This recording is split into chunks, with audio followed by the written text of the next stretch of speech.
로마서 12장 11절 말씀을 보면 부지런하여 게으르지 말고 열심을 품고 주를 섬기라는 말씀. 부지런하여 게으르지 말고 열심을 품고 주를 섬기라. 이 내용을 줄이면 성실하게 섬기라, 최선을 다해서 섬기라, 그런 의미입니다. 이런 신앙생활을 가리켜서 우리가 헌신이라고 표현합니다. 헌신. 우리가 무슨 일을 하든지 자신이 하는 일에 최선을 다하는 것이 무엇보다 중요하잖아요. 어떤 분이 직장에서 퇴직할 때가 됐는데, 요즘은 이제 60이 넘어도 별로 젊은 세대라고 표현합니다만은, 조금 오래 전만 하더라도 60이 넘으면은 퇴직을 대부분 하게 되죠.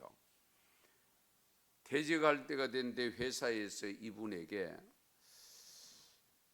공식적으로 퇴직은 하지만 앞으로 계속적으로 남아서 일을 좀 해 주었으면 좋겠습니다, 제안을 받았대요. 그러니까 이분이 엄청 감동이 돼요. 왜냐하면은 보통 보면은 어떤데 빨리 나갔으면 하는 사람들도 분명히 있잖아요. 나갈 때 아이고 잘 나갔다 이런 소리 듣는 사람들도 있잖아요. 그런데 자기를 계속적으로 일을 계속 했으면 좋겠다는 것은 그만큼 회사에서 인정을 받는다는 뜻이잖아요. 그러니까 자기가 이제 60이 넘어서 환갑이 넘어서 이제 나가야 되는데 아직도 일을 더 하기를 원하니까 너무 감동이 되었다 하는 그런 고백을 한 것을 읽었습니다. 우리 하나님을 경외하는 성도들은 바로 이분이 겪었던 일처럼 다른 사람 다 내어 보내도 정말로 하나님을 경외하는 나를 마지막까지 잡고 일하겠다고 하는 그런 마음을 줄 수 있는 그런 삶이 되어야 되지 않겠습니까? 그러려고 하면은 부지런하여 게으르지 말고 열심을 품고 주를 섬기는 믿음으로 살아야 되고, 그런 마음으로 내게 주어진 일을 감당해야 돼요.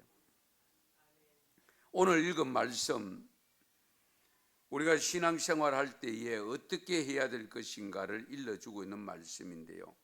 내가 오늘 너희에게 명하는 내 명령을 너희가 만일 청종하고 너희의 하나님 여호와를 사랑하여 마음을 다하고 뜻을 다하여 섬기면, 조건입니다. 내가 너희에게 명하는 내 명령을 너희가 만일 청종한다. 우리 한글은 아직도 한문의 표현되는 단어가 많아서 젊은 세대들은 단어의 의미를 미처 빨리 모르는 경우들도 많이 있을 겁니다. 청종, 들을 청자, 쫓을 종자입니다. 들은 대로 따라가는 것, 실행하는 것을 의미합니다. 그러니까 하나님의 말씀을 듣고 깨달은 대로 순종하는 것을 의미합니다. 어쨌든 내 명령을 너희가 만일 청종하고 그리고 너희의 하나님 여호와를 사랑하고 마음을 다하고 뜻을 다하여 섬기면, 이렇게 헌신적으로 섬기기를 누가 요구하느냐? 모세가 요구하느냐? 아닙니다.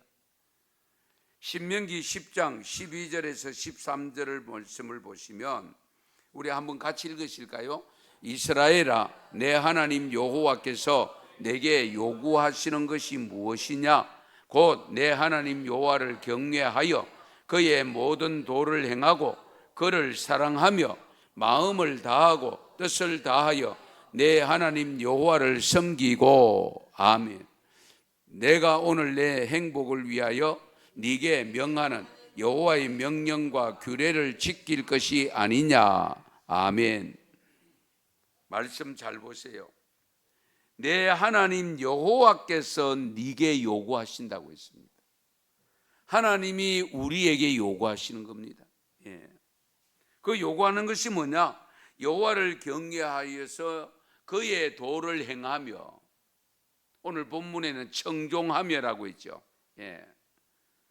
그의 모든 도를 행하고 그리고 그를 사랑하며 마음을 다하고 뜻을 다하여 내 하나님 여호와를 섬기고 내가 오늘 내 행복을 위하여. 하나님이 이렇게 우리가 요구하는 대로 하면은 하나님께서 우리의 행복을 위하여 네게 명하는 여호와의 명령과 규례를 지킬 것이 아니냐.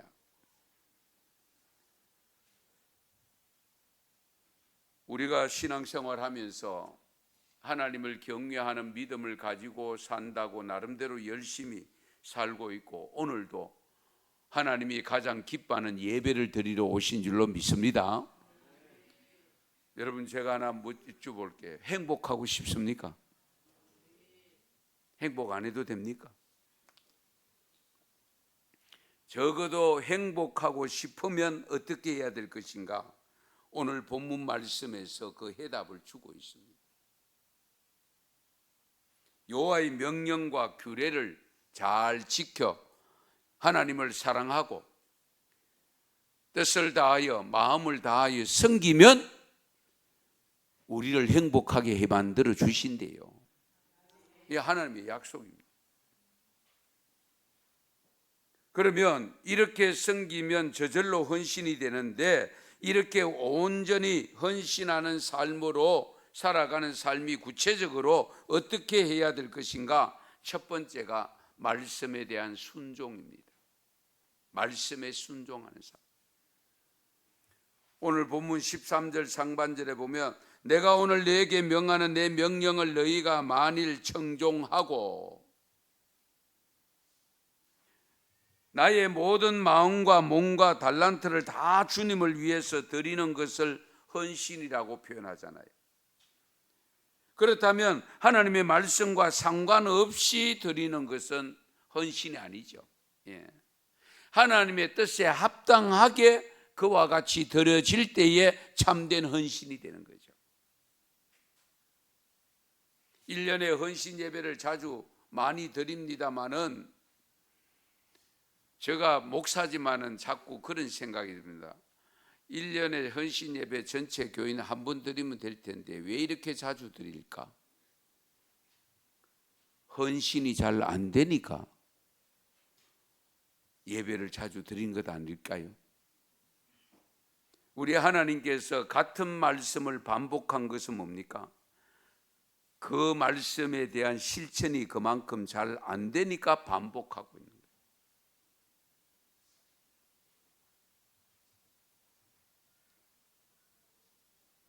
고린도전서 4장 1절에 보면 맡은 자에게 구할 것은 뭐죠?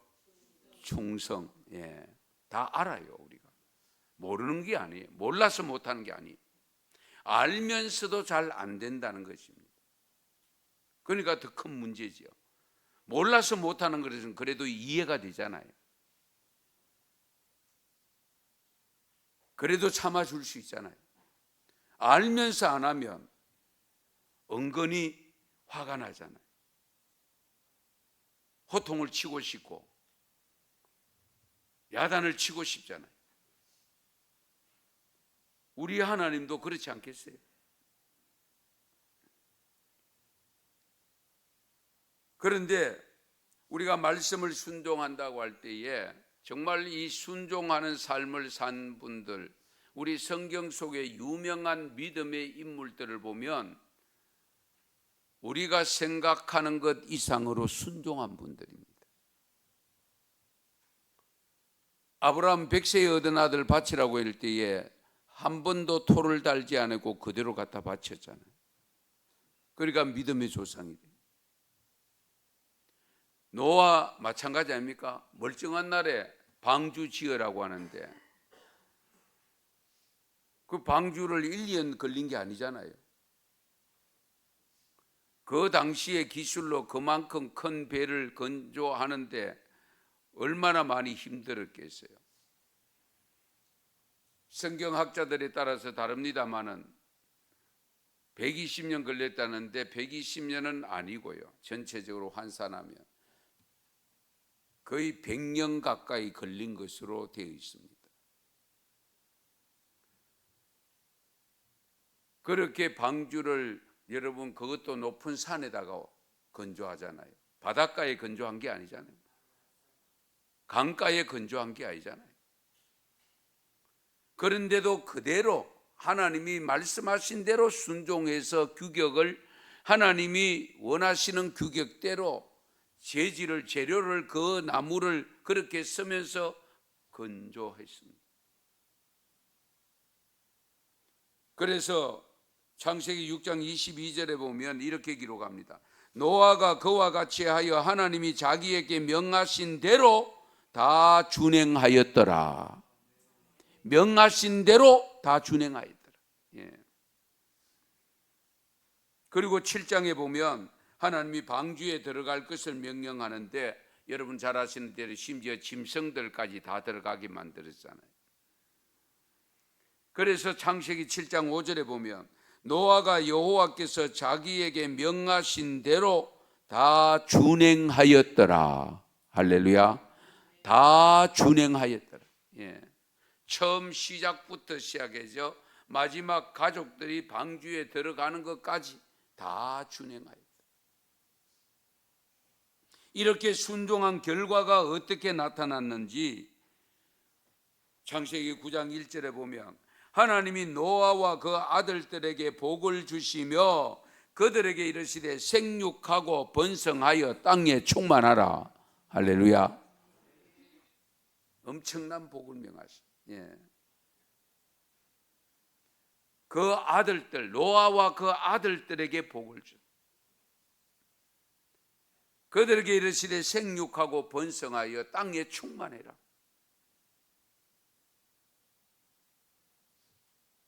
우리가 하나님을 잘 섬기면 우리가 그러잖아요. 어른에게 잘만 하면은 뭐가 생겨요? 떡이 생기. 예.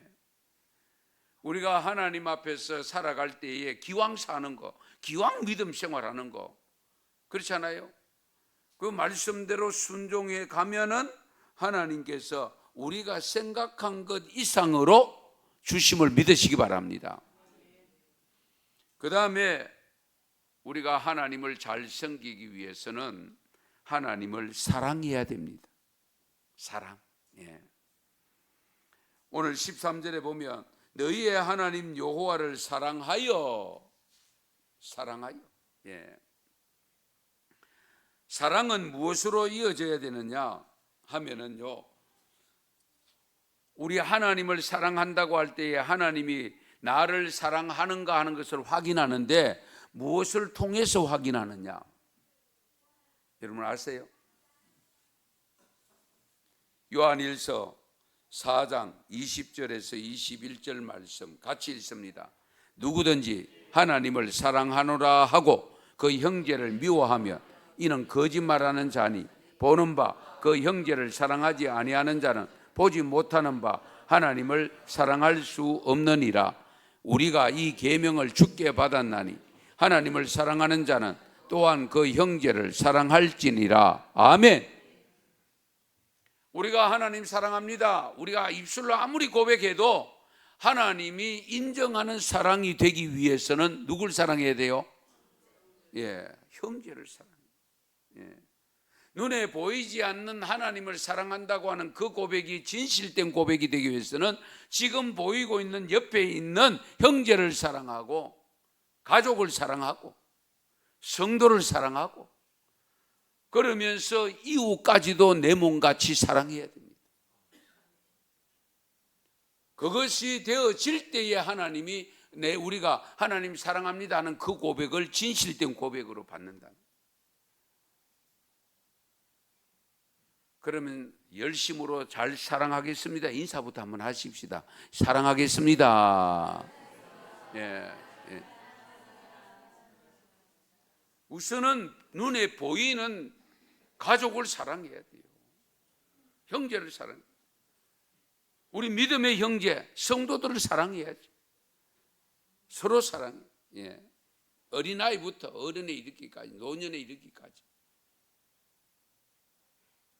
그래서 요한일서 3장 18절에도 보면 자녀들아 우리가 말과 혀로만 사랑하지 말고 행함과 진실함으로 하라. 행함과 진실함. 예.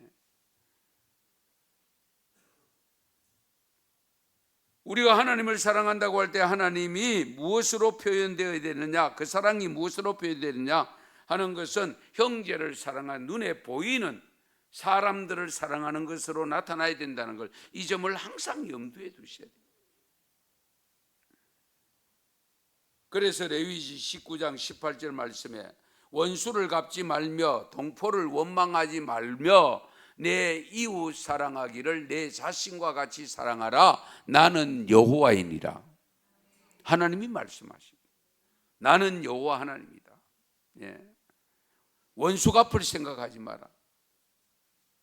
원수 갚을 생각하지 마라. 그리고 원망하지 마라. 원망. 불평하지 마라. 내 이웃 사랑하기를 내 자신과 같이 사랑해라. 자기 몸을 학대하는 사람은 없지요. 예.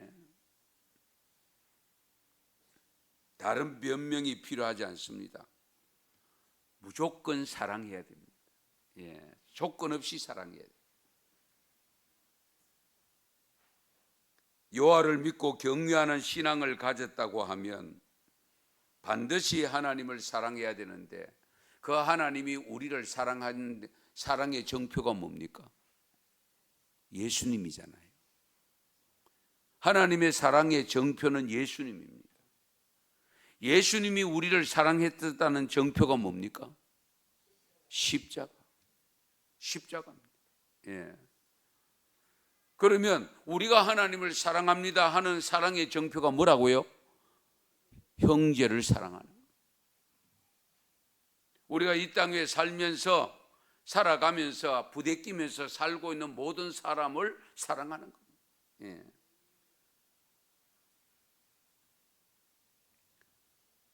그래서 원수까지도 사랑하라고 하셨고, 용서를 할 때는 70번씩 7번이라도 용서하라고 일러주셨습니다. 실천하기가 쉽지는 않지만 그러나 실천해야 됩니다. 왜? 하나님의 명령이기 때문에, 하나님의 말씀이기 때문에. 진홍가슴새라는 동화를 혹시 읽어보신 분 있습니까? 여성 최초로 1909년 노벨 문학상을 받은 스웨덴의, 이름이 좀 어려운데요, 셀마 라게를 레퍼라고 하는 여 작가인데요, 진홍가슴새라는 동화가 있는데, 이 내용이 어떤 내용이냐면은 옛날 하나님께서 창조할 때의 그 내용을 빌어서 동화를 만들어서 우리에게 감동을 주는, 교훈을 주는 그런 동화입니다. 진홍가슴새. 하나님께서 동식물들을 다 만드셨다고 했잖아요. 창조하셨다고 했잖아요. 저녁 무렵이 되어졌을 때에 깊은 생각에 잠기면서 하나님께서 잿빛 털을 가진 조그만 새를 만들었대요. 그리고는 이름을 진홍가슴새라고 붙인 거예요. 털은 잿빛인데 이름은 진홍가슴새라고 그렇게 붙였으니까 이 새가 하나님 앞에 가서 물었습니다. 저는 온통 잿빛이잖아요. 그런데 왜 제 이름이 진홍가슴새입니까? 그렇게 물었을만 하나님께서 이 새에게 뭐라고 대답했냐면, 네가 참 사랑을 베풀 수 있게 될 때, 네가 참 사랑을 베풀 수 있게 될 때 그 이름에 합당한 깃털을 가지게 될 것이다. 네가 참 사랑을 실천할 때에 지금 내 이름대로 되는 터를 갖게 될 것이다. 그리고 시간이 많이 지났습니다. 어느 날 이 진홍가슴새가 둥지 근처 언덕을 바라보는데 십자가가 세워집니다. 그 십자가에 보니까 사람이 매달려 있는 것이 보입니다. 멀리서 이 광경을 보던 이 진홍가슴새가 얼마나 불쌍하게 보이는지 한번 생각해 보세요. 불쌍하게 보일 수밖에 없죠. 그래서 그 십자가에 달린 사람이 있는 가까이 이 새가 날아갔습니다. 가서 보니까 더 가관인데 가시로 이 머리에 씌워지는데 가시가 박혀가 피가 철철 흐르고 있습니다.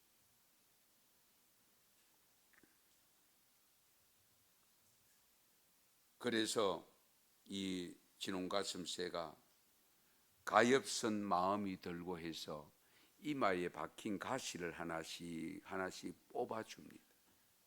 새가 그 이마에 박힌 그 가시를 하나씩 하나씩 뽑아주니까 이제 피가 좀 치열이 됩니다. 그러다가 가시가 다 못 뽑았는데 이 새가 중단을 합니다. 중단한 이유는 그 사람이 돌아가시기 때문에, 생명이 돌아가시기 때문에 중단을 했습니다. 그런데 자기 몸에 묻은 피가 도무지 깨끗하게 지워지지를 않습니다.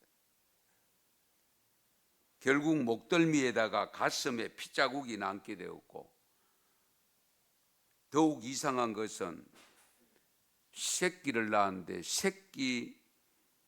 새끼마다 목덜미에 거기에 선명한 진홍빛이 나타난 겁니다. 자기에게 핏자국으로 남겨 있는데 자기는, 그런데 새끼를 낳으니까 그 새끼의 목에다가 진홍빛이 새겨져 있는 겁니다. 이 진홍가슴새 이야기는요, 하나님의 일꾼, 주의 일꾼으로 부르심을 받은 모든 사람들, 저와 여러분의 이야기입니다. 요한의 아들 시몬아, 네가 나를 사랑하느냐? 사랑한다고 할 때 뭐라고 했습니까? 내 양을 먹이라, 내 양을 치라, 내 양을 먹이라고 했습니다. 주여 어디로 가시나이까? 코바디스 도미네. 사랑하는 자에 일어나 함께 가자라고 일러주셨습니다. 어쨌든 이 진홍가슴새 동화는요, 하나님의 사람, 주님이 서시는 사람들을 향한 교훈의 메시지입니다. 우리가 하나님을 잘 섬기면 이런 값을 하게 되죠. 이런 값을 할 때에 내 모습도 그렇게 변화가 되어지고 내 삶이 변화가 되어지고, 그럴 때에 진정 진홍가슴새가 다시금 진홍색을 가졌던 것처럼 예수님의 이마에 꽂혀 있는 그 가시를 뽑아 주었을 때에 되었던 것을 생각할 때에, 우리가 주님의 부름받고 주님 몸에 붙어있는 지체로서 살아갈 때에 내가 주님의 몸을 위해서 무엇을 해야 될 것인가 하는 사명과 직분을 받았을 때, 그 사명과 그 직분을 감당할 때에 나도 주님의 몸이 됩니다. 주님의 몸. 예. 이 점을 우리가 항상 깊이 헤아려야 됩니다. 그리고 우리가 하나님을 잘 섬기려고 하면 그 하나님을 섬기는 일에 집중해야 됩니다. 집중. 예. 신명기 11장 우리 13절 오늘 말씀 보시면 내가 오늘 너희에게 명하는 내 명령을 너희가 만일 청종하고 너희의 하나님 여호와를 사랑하여 마음을 다하고 뜻을 다하여 섬기면, 이 내용을 신명기 10장 12절에서 13절 말씀에 다시 반복하잖아요. 이스라엘아, 내 하나님 여호와께서 내게 요구하시는 것이 무엇이냐?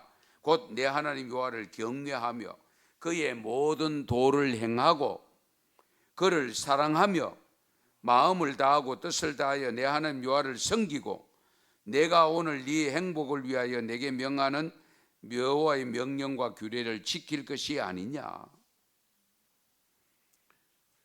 집중해야 됩니다.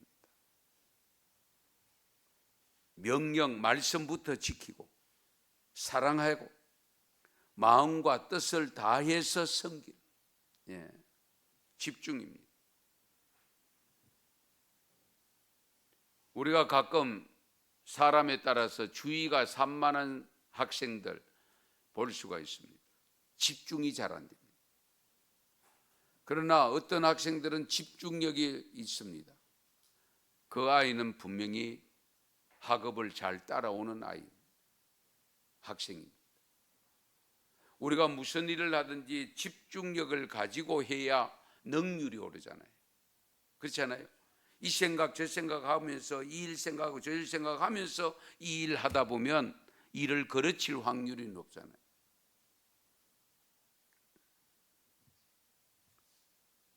우리가 신앙생활하면서 하나님을 경외하는 믿음을 가지고 헌신한다고 할 때에 집중하셔야 됩니다. 올인하셔야 됩니다. 어느 축구 선수가 매우 감동적으로 다가오는 이야기가 있는데, 축구 생활을 너무 잘하다 보니까 표창도 많이 받고 상금도 많이 받는 선수입니다. 기자가 마이크를 내밀면서 하루에 몇 시간씩 연습합니까? 라는 질문을 던졌습니다. 하루에 몇 시간씩 연습합니까? 그랬더니만 이 축구 선수가 대답하기를, 공을 차고 있는 시간은 차고 있는 시간이고요, 공을 안 차면 축구에 대한 이야기를 하고요, 축구에 대한 이야기를 하지 않는 시간은 축구에 대해서 생각을 하고 있습니다. 그러면 연습 시간이 얼마나 돼요? 하루 종일 잠자는 시간 외에는 아마 이 정도 되면 잠자는데도 꿈속에 나타나지 않을까요? 훈련하는 거. 그러니까 훌륭한 선수가 그냥 되는 게 아니에요. 이 점을 항상 염두에.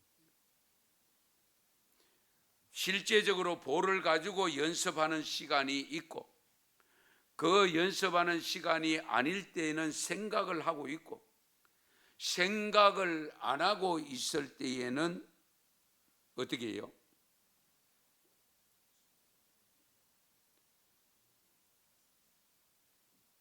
제가 잘못 말했습니까? 축구에 관한 이야기를 한다고 했죠. 연습을 안 할 때는 이야기를 하고 대화를 하고 축구에 대한 이야기를 하고, 그리고 그 이야기조차 안 할 때는 생각을 한다. 우리가 주일날은 주님 생각 아마 새벽부터 하시죠. 오후 찬양 예배 드리고까지 계속 하나님 생각할 겁니다. 그런데 월요일부터 6일 동안 생활하면은 잊어버린 시간이 많을 거예요, 아마. 그런데 이 축구 선수에 의하면 참된 진정한 하나님이 원하시는 신자가 되려고 하면, 성도가 되려고 하면 바로 이런 자세로 살아요. 교회에 와서 예배 드릴 때에는 말할 것 없고, 그렇지 않고 있을 때에는 성도들과 만났을 때에 하나님에 대한 이야기하고 대화를 나누고, 그렇지 아니하고 혼자서 일을 할 때는 하나님 생각하면서 일하라는, 할렐루야. 어떻게 하면 더 잘 섬길까? 어떻게 하면 더 말씀을 순종 잘할까? 등등으로 해서 항상 하나님을 신뢰. 그러면 이 축구 선수가 훌륭한 선수가 되었듯이 우리도 하나님 앞에 인정받는 성도가 될 줄로 믿습니다. 우리의 이런 자세가 굉장히 중요하죠. 에베소서 5장 2절에 이런 말씀이 있습니다. 그리스도께서 너희를 사랑하신 것 같이 너희도 사랑 가운데서 행하라. 그는 우리를 위하여 자신을 버리사 향기로운 제물과 희생 제물로 하나님께 드리셨느니라. 예수님을 두고 표현한 겁니다. 그리스도께서 너희를 사랑하신 것 같이 너희도 사랑 가운데서 행하라고 하면서 우리를 위하여 자신을 버리사 향기로운 제물과 희생 제물로 하나님 앞에 드린 것이다. 어떤 사람이 구세군의 창시자 윌리엄 부스에게 성공의 비결을 물었다고 합니다. 윌리엄 부스가 구세군의 창시자인데요. 잠시 동안 말이 없다가 드디어 눈물 어린 눈으로 다음과 같은 말을 했다고 합니다. 저보다 더 훌륭한 두뇌와 기회를 가진 사람들이 많이 있었지요. 그러나 저는 저의 모든 것을 하나님께 드리기로 결심을 했었답니다. 머리 좋은 사람, 두뇌, IQ 좋은 사람도 많고 훌륭한 사람들, 저보다 훌륭한 사람들이 다 많이 있었습니다. 그러나 제가 이렇게 쓰임 받은 것은 결국 하나님께 나를 드리기로 결단했기 때문입니다.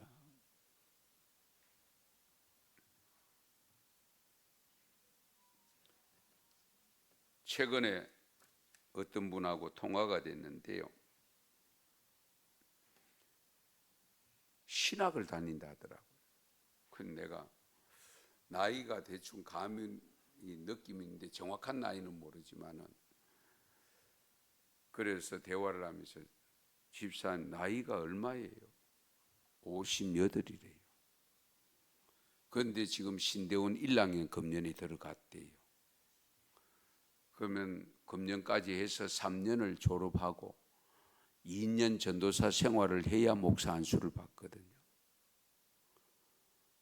그러면 최소한 63세 이상 돼야 목사 안수를 받는데 제가 전화상으로 구체적으로 물어보지는 못했습니다.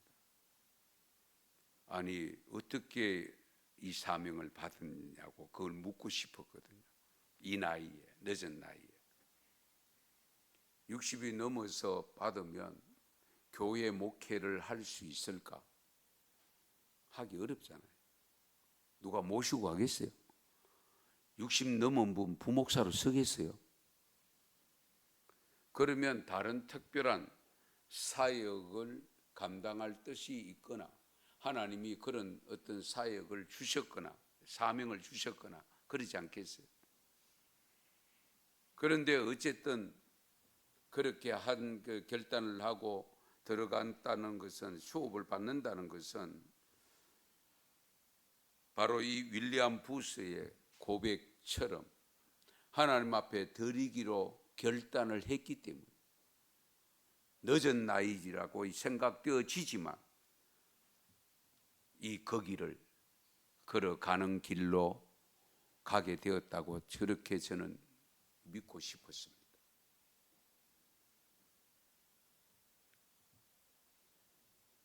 우리가 주님께 헌신해 놓고 급부를 기다리는 것은 바람직하지 않지만 우리 하나님은 우리가 이렇게 헌신하면 잘 섬기면 하나님께서 주신다고 약속을 하고 있습니다. 약속. 예. 그래서 오늘 본문 14절 15절 보시면 여호와께서 너희의 땅에 이른비 늦은 비를 적당한 때에 내리시리니 너희가 곡식과 포도주와 기름을 얻을 것이요 또 가축을 위하여 덜에 풀이 나게 하시리니 내가 먹고 배부를 것이라. 할렐루야. 참 우리가 살고 있는 대한민국 복받은 땅 아닙니까? 예. 필요 적절하게 비를 주시잖아요. 예. 그래서 온 산천이 푸른 산천이 되어 있잖아요. 메마른 땅이 아니고 황토가 아니고. 예.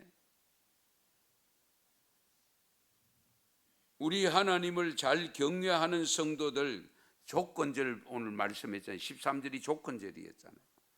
그렇게 섬겼을 때에 하나님이 이른 비 늦은 비를 적당한 때에 내리시고, 그래서 먹을 것을 풍부하게 해주시고, 심지어는 짐승들 먹이까지 풀까지도 풍성하게 해주신다고 약속을 하고 있습니다.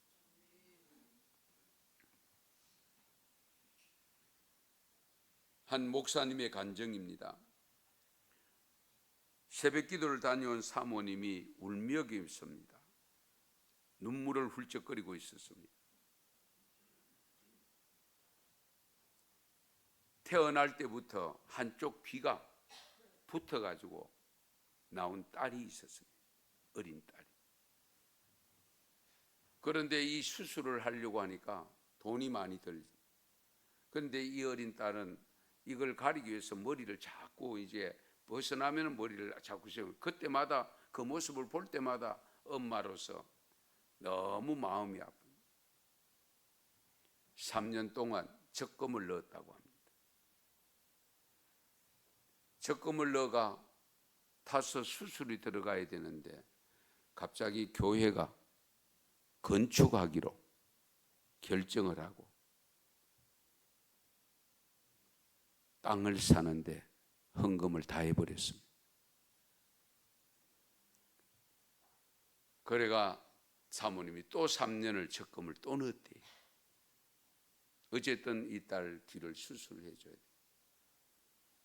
그런데 3년 지나니까 이제는 건축을 해야 된다. 건물을 지어야 된다.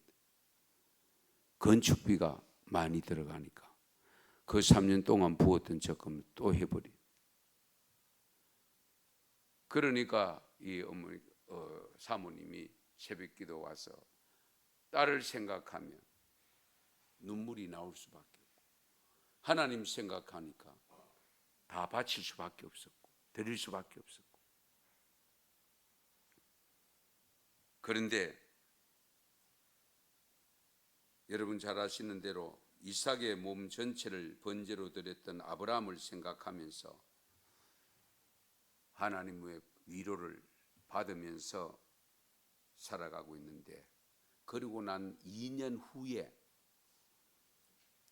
국내 최초로 붙은 귀를 단 한 번에 수술로 가능한 박철 교수님 기사가 실린 거예요. 예. 그 전에는 수술을 한 번 받아가 안 되고 몇 번 받아야 되는데 6년이 지나고 2년이 더 지나서 8년이죠. 지나서 박철 교수님이 이 붙은 귀를 단번에 한 번에 수술로 뗄 수 있는 기술이, 의료 기술이 되었다고 하는 신문 기사가 난 거예요. 그 신문 기사를 보고 이 딸을 수술을 받게 되는데, 그래서 성도들이 그것을 알고 함께 합력해서 수술을 잘 받게 되었다는 이야기입니다. 예. 하나님 앞에는 공짜가 없습니다. 예. 성도 여러분, 혹시 여러분이 예수님을 믿은 후에 자신의 삶에 필요한 것을 준비하기 위해 모아놓은 것으로 하나님의 일이 우선으로 여겨서 자신의 소원 성취를 뒤로 미루어 본 경험이 있는지요?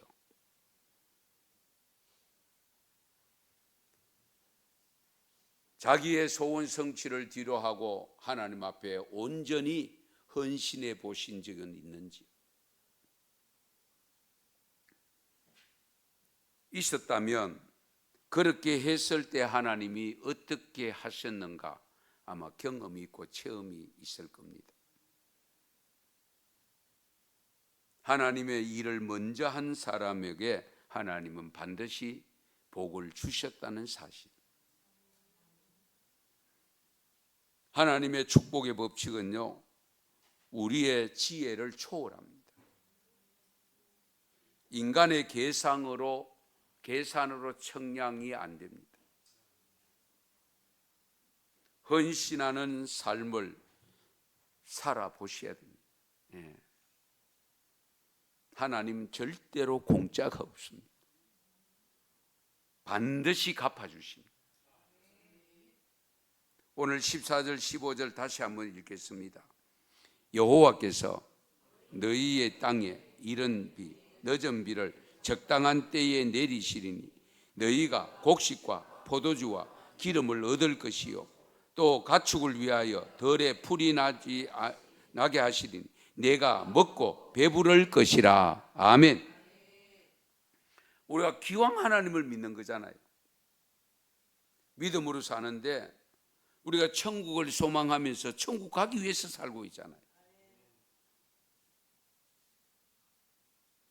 때로는 너무 황당한 일을 당하기도 하고 곤란한 경우가 발생하는 경우도 없지 않아 있습니다만, 하나님을 섬기는 일에 집중하다 보면, 헌신하다 보면 예상치 못한 복을 분명히 받는 일들이 성경에도 많이 기록되어 있습니다. 엘리야 선지자를 섬겼던 사렙다 과부 이야기 너무 잘 알잖아요. 기근이 들어서 힘든 세상 삶이었는데 엘리야 선지자도 먹을 것이 없어서 이러고 저러고 길을 가다가 들판에 갔는데 한 여인이 나무를 줍고 있잖아요. 나무를 줍고 있을 때에 내게 떡을 달라고 합니다. 그때 여인이 그 엘리야 선지자에게 전한 고백을 알지요. 떡은 없고 다만 집에 가루 한 움큼 있습니다. 기름 조금 있습니다. 이제 이 나무를 주셔가지고 그 떡을 구워 먹고 죽기를 기다리려고 합니다. 그런데 한번 생각해 보십니다. 저와 여러분 같으면 이 정도 되면 선지자에게 줄 것 있겠어요? 그런데 선지자가 어쨌든 내게 먹을 것을 가져와 봐라. 그러면 이 가뭄이 끝날 때까지 내가 먹고 지낼 것이라고 엄청난 선언을 합니다. 그런데 여러분, 길 가던 나그네가 먹을 것이 없어서 얻어먹는 주제에 여러분 그런 말을 하면 그 말이 쉽게 들어오겠습니까? 그런데 사렙다 과부는 어디에 있습니까? 여인은 떡을 구워서 먼저 선지자에게 갖고 왔잖아요. 그 선지자에게 갖고 와서 선지자가 먹고 축복해 주었을 때에 가루통에 가루가 떨어지지 아니하고 기름병에 기름이 마르지 않았다고 기록하고 있잖아요. 할렐루야. 이런 신앙의 체험은 우리가 믿음으로 실천해 보지 않으면 우리가 경험할 수 없는 겁니다. 예. 신약 시대도 마찬가지입니다. 결혼 미천 자금으로 1년 동안 한 푼도 쓰지 아니하고 모아야 모을 수 있는 향유 한 옥합을 가진 여인. 그 향유를 가지고 예수님 앞에 와서 머리에 붓고 발에 붓고 했을 때에 계산 빠른 유다가 뭐라고 했습니까? 팔아서 가난한 사람에게 나누어 줄 것이지 왜 낭비하느냐. 낭비라고 표현했습니다. 계산이 지나치게 빠르면요, 믿음 생활하기 힘듭니다. 왜 낭비하느냐. 오히려 팔아서 가난한 사람 나눠주지. 하지만 예수님께서 그 향유를 받으시고 선포를 하지요. 이는 나의 장례를 준비하였다. 이 여인이 한 것은 나의 장례를 준비했다.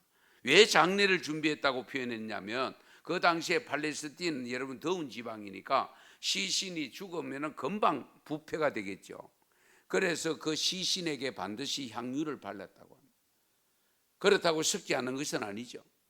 그러나 임시적으로 일시적으로 냄새가 덜 나도록 썩는 부패 시간을 조금 늦추기 위해서 향유를 발랐다. 그래서 이 여인이 그 향유를 부었을 때에 내 장례를 준비했다. 우리 가끔 보면은 어른들, 요즘 분들은 잘 그런 경우 잘 없지만은 옛날 어른들, 저희 할아버지 할머니도 보면요, 죽어서 입고 갈 옷, 삼배, 모시 말, 비단, 그 누에 실로 만든 거, 하여튼 그런 것을 준비해 놓으시더라고요. 죽어서 있는 걸 알겠습니까? 그런 좋은 거, 해가 묻어 놓으면 금방 흙이 되는데, 그런데도 그걸 준비하시는 것을 보았거든요. 그런데 예수님께서 이 여인은 그런 생각 없이 기름을 부었지만은 그 기름 부음을 내 장례를 위해서 준비했다. 가룟 유다는 낭비로 생각했습니다.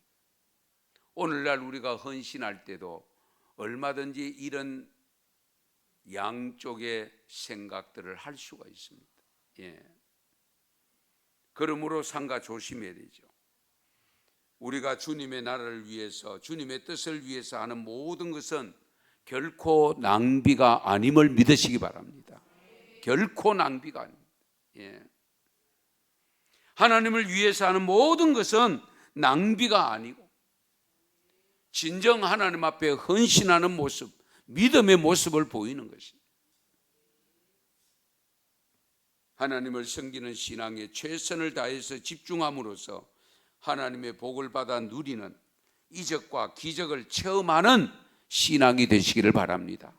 금년 가을, 아름다운 가을을 소망하면서 살아갑니다마는 저와 여러분의 믿음이 아름다운 믿음으로 바뀌어지는 역사가 있기를, 그런 가을이 되기를 축원합니다. 축복합니다. 기도드리겠습니다.